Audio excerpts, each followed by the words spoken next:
प्यारे भक्तों, क्या आप धन की कमी से परेशान हैं? क्या आपकी आर्थिक स्थिति स्थिर नहीं हो रही है? क्या आपका व्यापार सही तरीके से नहीं चल रहा है? तो आज आप सही वीडियो पर आए हैं, क्योंकि आज हम आपको हनुमान जी का एक ऐसा चमत्कारी और प्रभावशाली मंत्र बताने जा रहे हैं, जिस मंत्र के प्रभाव से अचानक धन प्राप्ति के योग बनते हैं, व्यापार और नौकरी में सफलता मिलती है, घर परिवार में सुख समृद्धि का आगमन होता है। इसलिए प्यारे भक्तों, आप इस मंत्र का जाप नियमित 108 बार करें और पूरी श्रद्धा के साथ करें, क्योंकि इस मंत्र के जाप का फल आपको जल्द ही प्राप्त हो जाएगा। हनुमान जी की उपासना और मंत्रों का जाप जो भी भक्त करता है, उसकी सभी मनोकामनाएं पूरी होती हैं और उसकी सभी समस्याएं हमेशा के लिए खत्म हो जाती हैं। वो सदैव के लिए हनुमान जी के शरणों में चला जाता है और उस पर हमेशा हनुमान जी की असीम कृपा बनी रहती है। इसलिए प्यारे भक्तों, इस मंत्र का जाप नियमित 108 बार करें और जब भी आप इस मंत्र का जाप करें तो इस वीडियो को चला लें। आप इस वीडियो को अपने मोबाइल फ़ोन पर चलाकर अपने घर, दुकान या ऑफिस में छोड़ दें, जिससे हनुमान जी की कृपा उन सभी स्थानों पर भी बनी रहे और आपकी कार्य में आपको सफलता प्राप्त हो। अगर आप हनुमान जी का आशीर्वाद प्राप्त करना चाहते हैं तो इस वीडियो को लाइक और चैनल को सब्सक्राइब जरूर कर दीजिए और कमेंट बॉक्स में हनुमान जी की जय अवश्य लिख दीजिए। तो चलिए भक्तों, मंत्र का जाप करना प्रारंभ करते हैं। ओम हनुमते वज्रदेहाय कर्म सिद्धिं कुरु स्वाहा। ओम हनुमते वज्रदेहाय कर्म सिद्धिं कुरु स्वाहा। ओम हनुमते वज्रदेहाय कर्म सिद्धिं कुरु स्वाहा।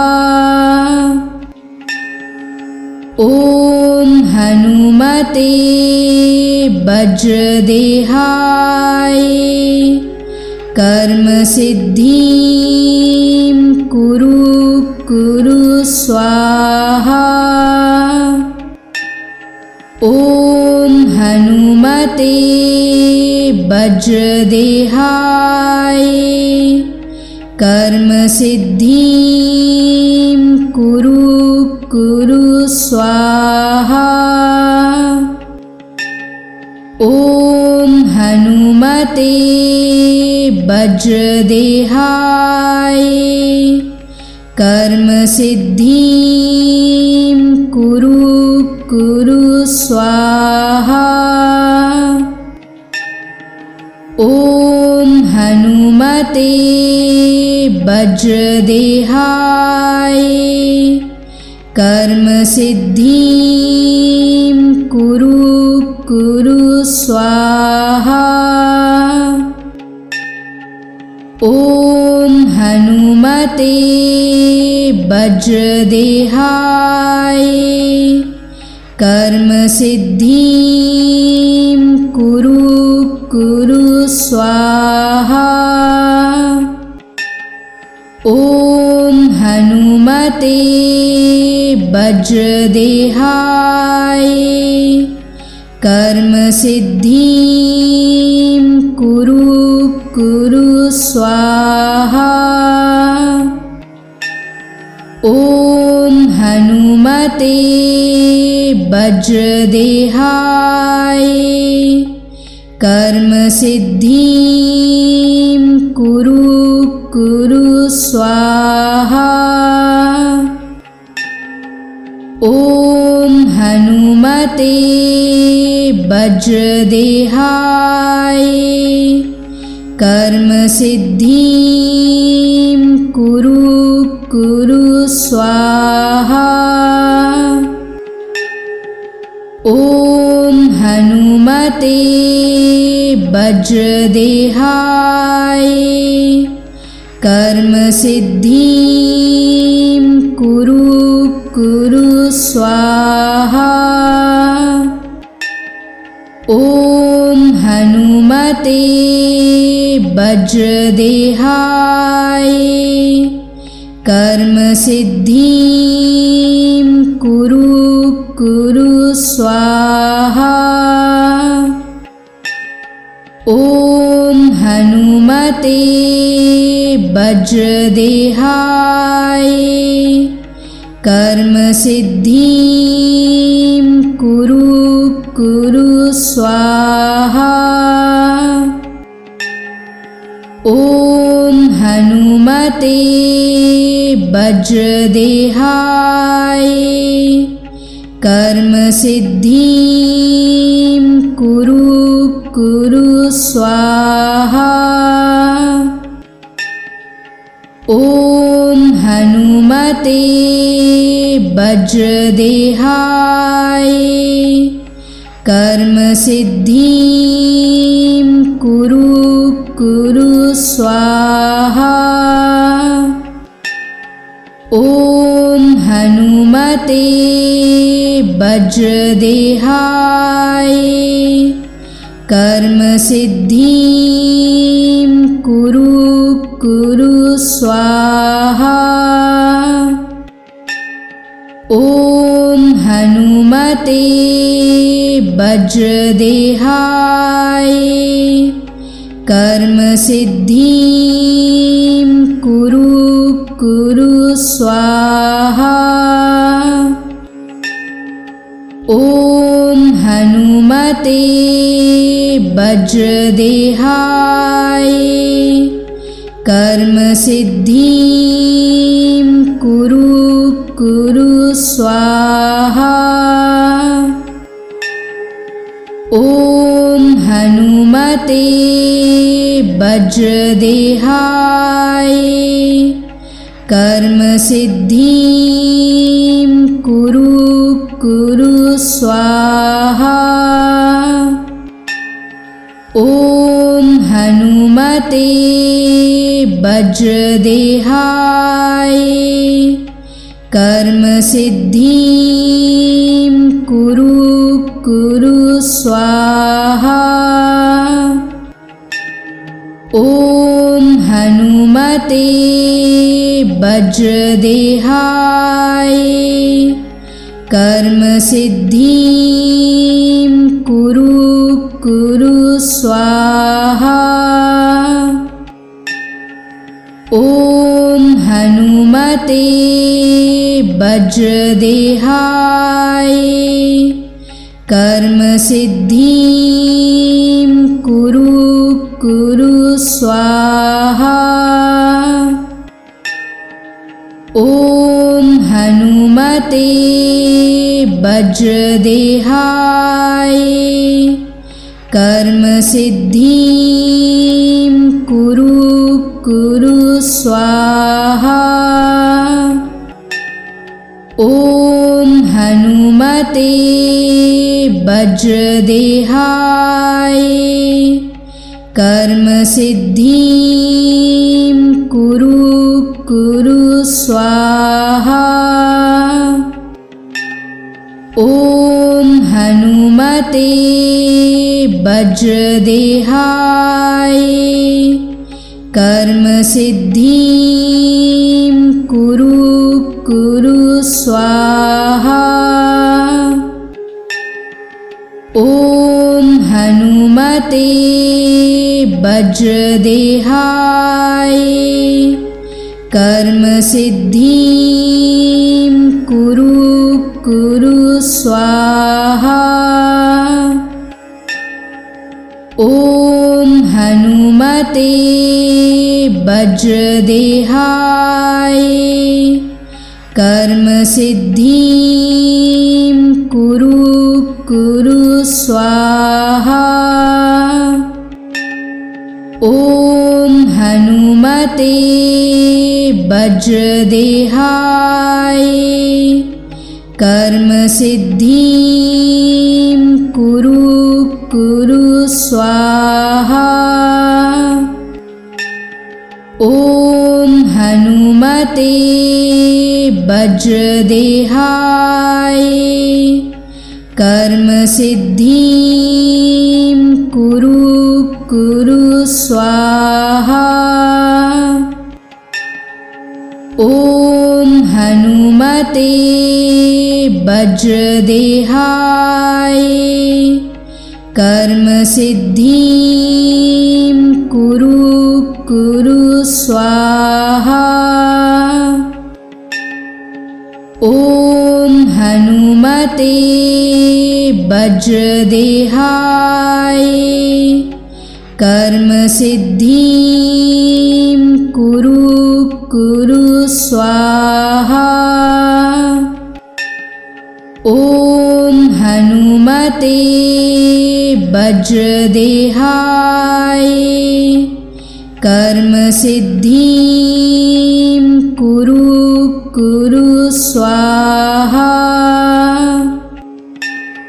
ॐ हनुमते वज्रदेहाय कर्म सिद्धिं कुरु स्वाहा। ॐ हनुमते वज्रदेहाय कर्म सिद्धिं कुरु स्वाहा। ॐ हनुमते वज्रदेहाय कर्म सिद्धिं कुरु स्वाहा। ॐ हनुमते वज्रदेहाय कर्म सिद्धिं कुरु स्वाहा। ॐ हनुमते वज्रदेहाय कर्म सिद्धिं कुरु स्वाहा। ॐ हनुमते वज्रदेहाय कर्म सिद्धिं कुरु स्वाहा। ॐ हनुमते वज्रदेहाय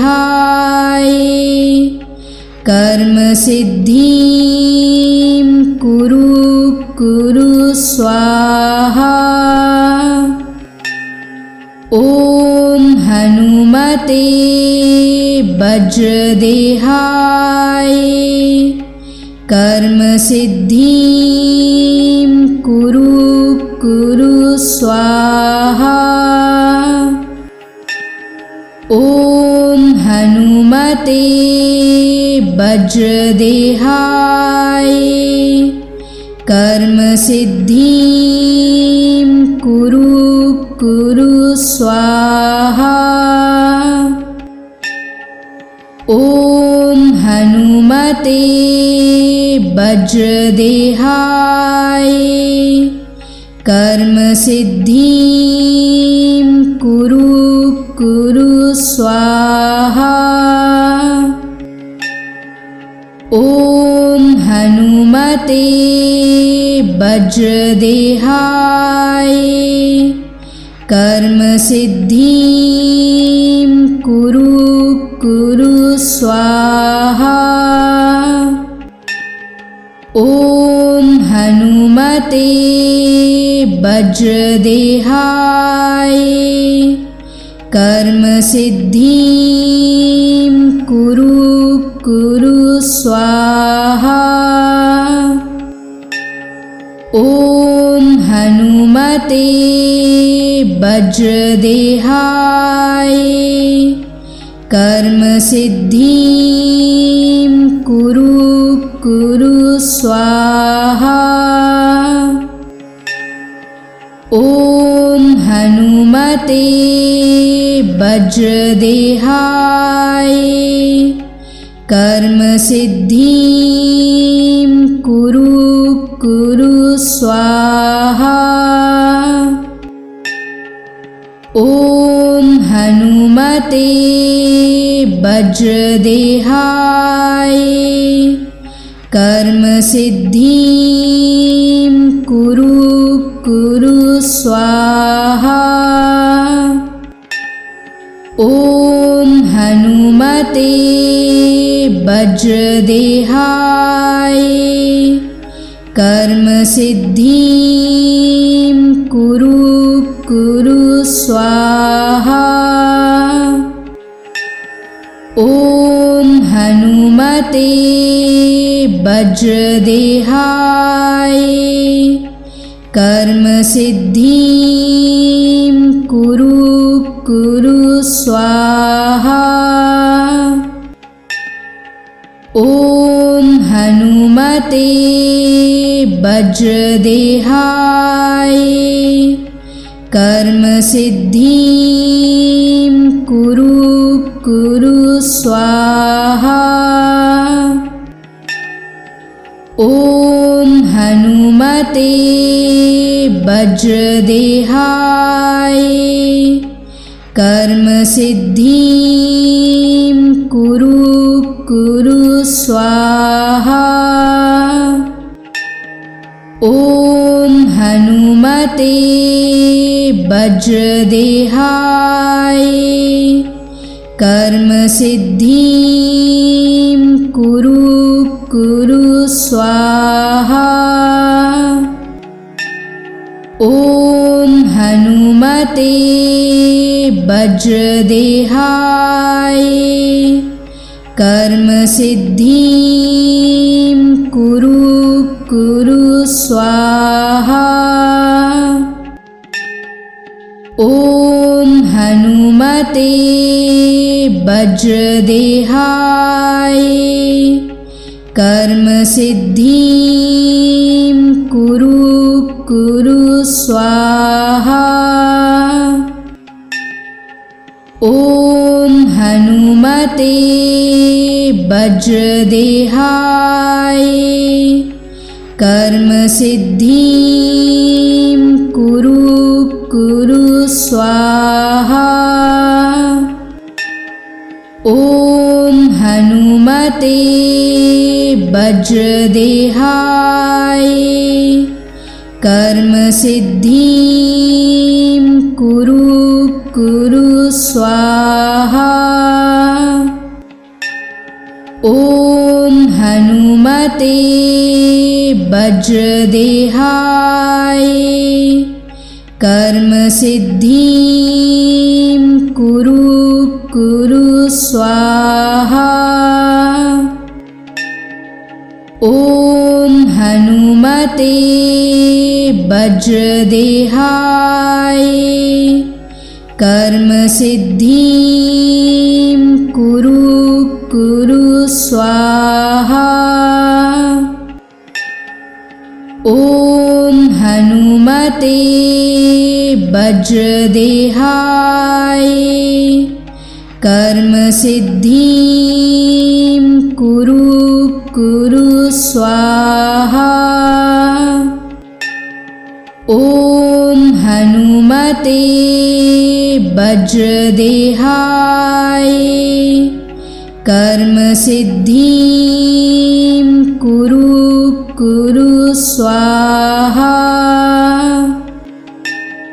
ॐ हनुमते वज्रदेहाय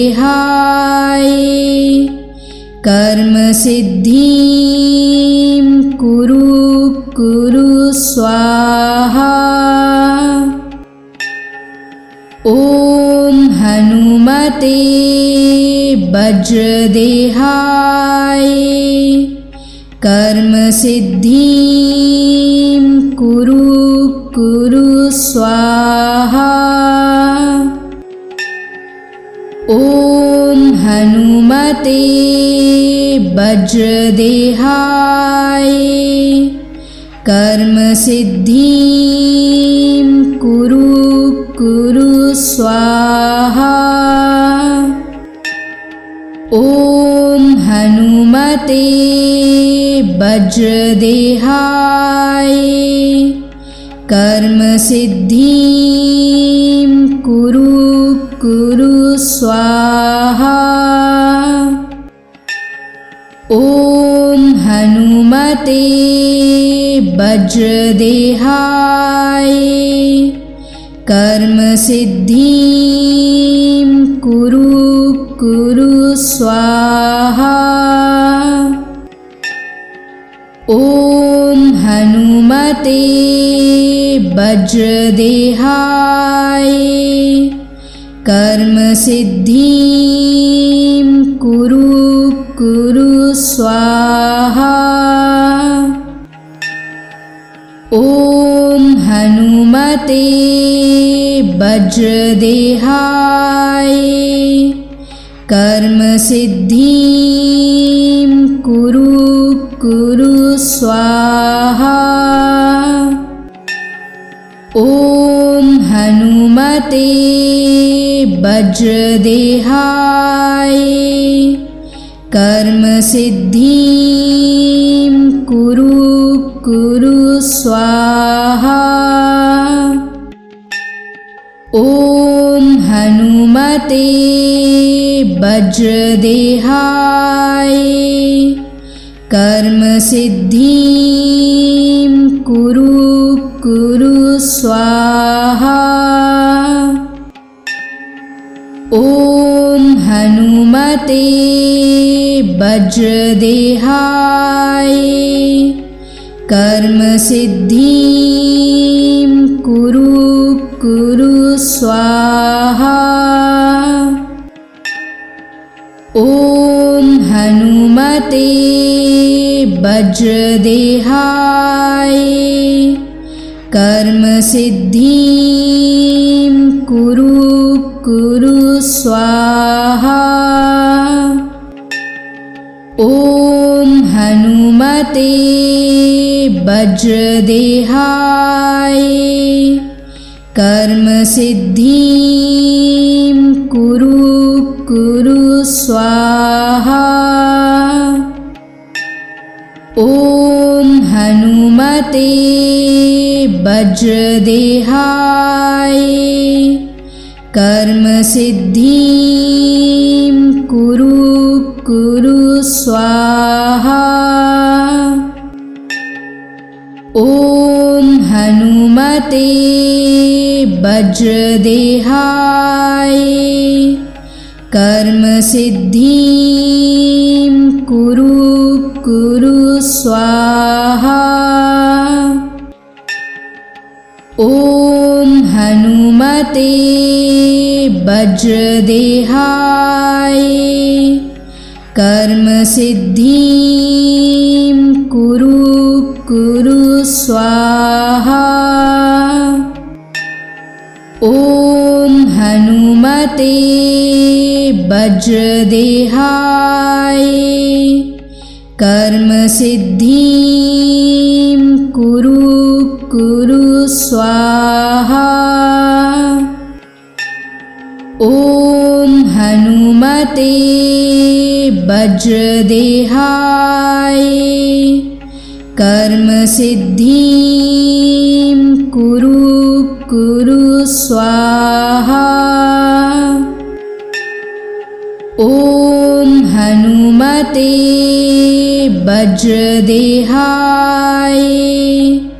कर्मसिद्धिं कुरु स्वाहा।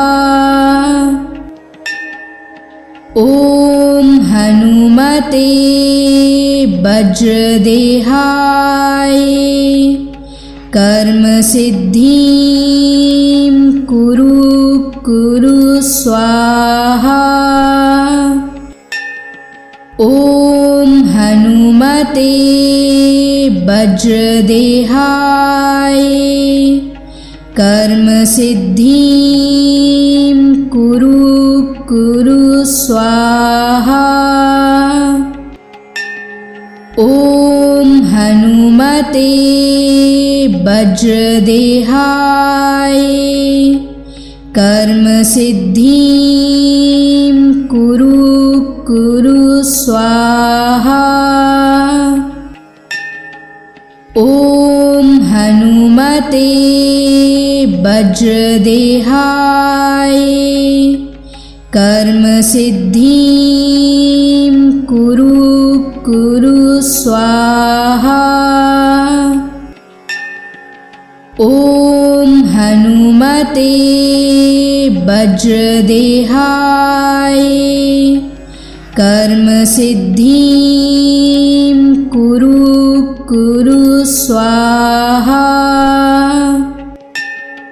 ॐ हनुमते वज्रदेहाय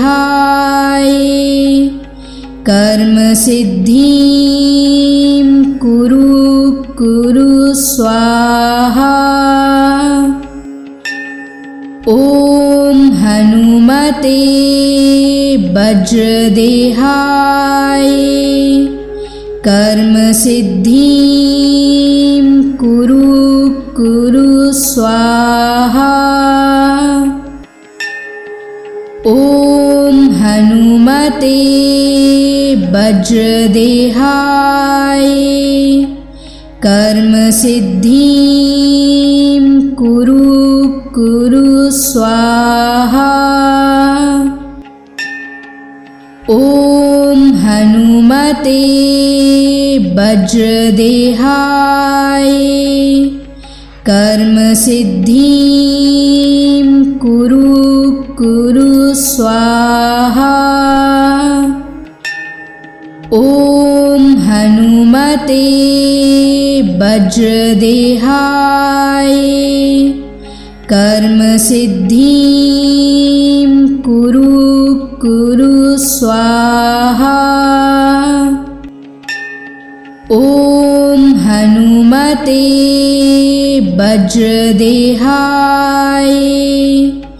कर्म सिद्धिं कुरु कुरु स्वाहा। ॐ हनुमते वज्रदेहाय कर्म सिद्धिं कुरु कुरु स्वाहा। ॐ हनुमते वज्रदेहाय कर्म सिद्धिं कुरु कुरु स्वाहा। ॐ हनुमते वज्रदेहाय कर्म सिद्धिं कुरु कुरु स्वाहा। ॐ हनुमते वज्रदेहाय कर्म सिद्धिं कुरु कुरु स्वाहा। ॐ हनुमते वज्रदेहाय कर्म सिद्धिं कुरु कुरु स्वाहा। ॐ हनुमते वज्रदेहाय कर्म सिद्धिं कुरु कुरु स्वाहा। ॐ हनुमते वज्रदेहाय कर्म सिद्धिं कुरु कुरु स्वाहा। ॐ हनुमते वज्रदेहाय कर्म सिद्धिं कुरु कुरु स्वाहा। ॐ हनुमते वज्रदेहाय कर्म सिद्धिं कुरु कुरु स्वाहा। ॐ हनुमते वज्रदेहाय कर्म सिद्धिं कुरु स्वाहा। ॐ हनुमते वज्रदेहाय कर्म सिद्धिं कुरु स्वाहा। ॐ हनुमते वज्रदेहाय कर्म सिद्धिं कुरु स्वाहा। ॐ हनुमते वज्रदेहाय कर्म सिद्धिं कुरु स्वाहा। ॐ हनुमते वज्रदेहाय कर्म सिद्धिं कुरु स्वाहा। ॐ हनुमते वज्रदेहाय कर्म सिद्धिं कुरु स्वाहा। ॐ हनुमते वज्रदेहाय कर्म सिद्धिं कुरु स्वाहा। ॐ हनुमते वज्रदेहाय कर्म सिद्धिं कुरु स्वाहा। ॐ हनुमते वज्रदेहाय कर्म सिद्धिं कुरु स्वाहा। ॐ हनुमते वज्रदेहाय कर्म सिद्धिं कुरु स्वाहा। ॐ हनुमते वज्रदेहाय कर्म सिद्धिं कुरु स्वाहा। ॐ हनुमते वज्रदेहाय कर्म सिद्धिं कुरु स्वाहा। ॐ हनुमते वज्रदेहाय कर्म सिद्धिं कुरु स्वाहा।